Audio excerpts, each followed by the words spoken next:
Hey guys, well today I thought I'd talk to you a little bit about getting out when it's kind of chilly out in the winter time. Now my kind of chilly is maybe colder than some people's and not as cold as others. Right now it's 3 below with a brisk wind.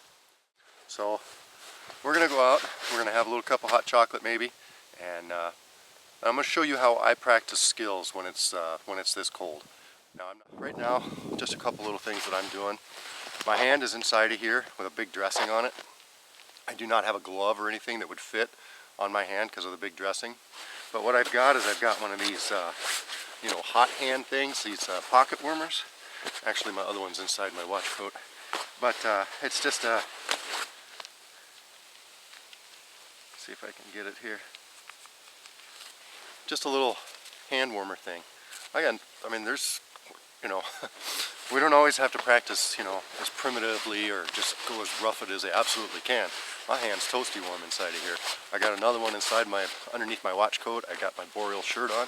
I've got another one inside inside that long pocket there in case this hand needs to get warmed up. Now this hand, I've got a nice mitten on, and underneath that, if I need to do something real quick, I've got a wool liner on. It's real important that you don't touch stuff with your bare hands out here. Once your hands get cold, you have to stop and just really warm them up. And if you've never gotten your hands cold, when they start to warm up, it's a pretty painful experience. It really sucks. So if you can prevent from getting cold right off the bat, you'll do real good. Okay, so I'm at my personal space here. I want to do a little practicing. First of all, let's just go over what I'm wearing right now. I'm wearing some German wool military pants, warmest pants I've ever found. I don't usually put them on until it's below zero or right around zero. My calves are a little tiny bit cold because I don't have any long johns on. If it were any colder than this, like usually about 15 below is where I start wearing long underwear. It would be a good idea for me to wear some long underwear like some merino wool or some poly, something like that. As far as my upper layers go, I don't worry too much about wicking layers and stuff like that because I know kind of how to thermoregulate, and I'm not in a big hurry usually where I'm going. If I were on a backpacking trip or something where I needed to keep moving, then it would be a good idea to wear some wicking layers. I'm wearing a long sleeve I'm wearing a short sleeve cotton t-shirt, a long sleeve cotton t-shirt, a long sleeve cotton flannel, a long sleeve wool sweater, my wool primitive shirt, my wool boreal shirt, and then this oilskin wind barrier. Any combinations of that or whatever works for you is fine. A lot of people give cotton a bad name. Cotton for me is great because it insulates me from maybe some wool or something that might be itchy. And so long as I don't start breaking out into a sweat, I'm fine. Now if I were out in the rain, or if I were out in sleeting weather, or what most people consider cold, maybe 20s or even upper teens, well, even then I wear underlayer cotton, but you just got to be more conscious of your outer layers. But anyway, when it's this cold, I don't have to worry about getting wet. It's cold, man. You ain't gonna get wet. It's gonna freeze before it, unless you sweat, unless you make a mistake. So anyway, that's what I've got on. I've got my wool scarf on. As I was walking out here, I'm overdressed, okay, for walking.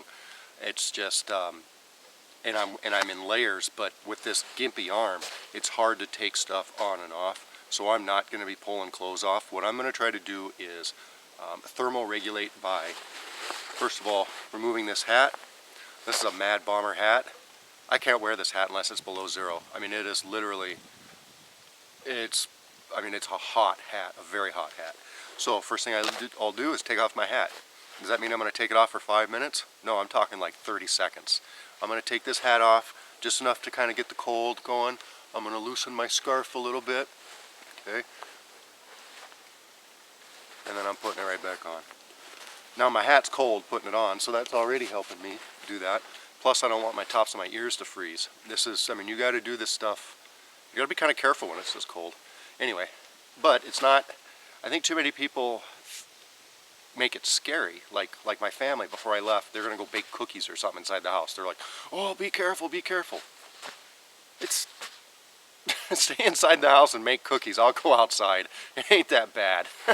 So anyway, enough of that. It blows me away that we can live in this state that's 8 months out of the year is winter and it's below zero and people don't want to go outside. Suck it up and go outside. It's not as scary as people make it seem to be. Just be careful, keep your head about you, and you'll be fine. Now, I'm not talking, walk 10 miles into the deep dark woods if you're not familiar with it.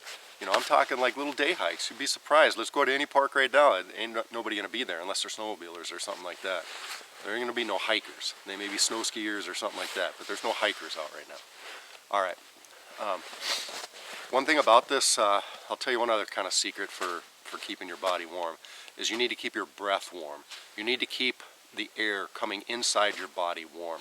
And the way I do that is by using my scarf. Now, my scarf is a good thing for around my neck, obviously, but when I start getting cold or my nose starts getting cold, I'm gonna put this scarf and I'm gonna tuck it in so that my nose is covered and the breath coming into my body is warm. It's a double-edged sword because when you breathe out, you've got a lot of moisture and your scarf will get cold and it will actually freeze right on you. So one little tip or trick too for me, I can usually tell how cold it is by breathing in through my nose, giving a nice good intake of the breath, and figuring how fast my nose hairs freeze. I can tell it's right around zero to just slightly below zero, just by the fact that it's not freezing super quick, but it is freezing. When it's 30 below, you take first of all, if you take a breath when it's 30 below, you basically want to start coughing and right off the bat. It's such a shock to your system. But then also, you do something like that, your nose is frozen until you can thaw it back out again. Let's get some, let's look around for some resources. Practice a one-armed ferro rod fire.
This video mostly was in response to a gentleman on the Pathfinder Learning page, Pathfinder Learning School page or whatever on Facebook.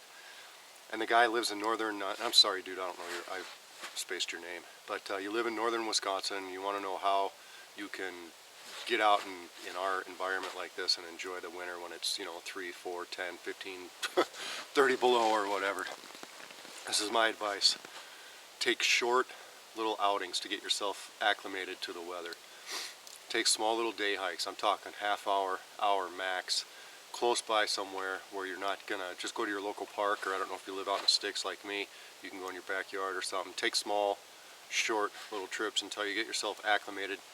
And also to get your mind right, you know what I mean? I mean, on the news, they're saying, oh my gosh, stay inside, don't go outside, you're gonna die if you leave your front door. You ain't gonna die, man, just go out and enjoy the world. As far as like what kind of skills, I came out here and I made a cup of hot chocolate. What skills did I practice? First and foremost, I practiced thermal regulation of my body. Every time I started to get a little bit warm, I uncovered a part of my skin. I learned that coming out here when it's 3 below and a brisk wind, it's not as bad as what people think. It can be, but if you're dressed right for it and if you're prepared for it, mentally and physically, it's not that bad. I learned that I practiced doing a one-armed ferro rod fire.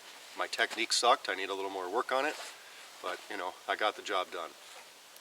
I learned that when it's below zero, it takes a little bit longer for your water to boil. You know, these are, I mean, just a simple cup of hot chocolate, man. These are the skills that I worked on. Oh man, nothing better than hot chocolate in the woods. Anyway, I hope you guys liked the video, and yeah, just get out there and enjoy it. I think you'll find that getting out in the winter time is pretty awesome.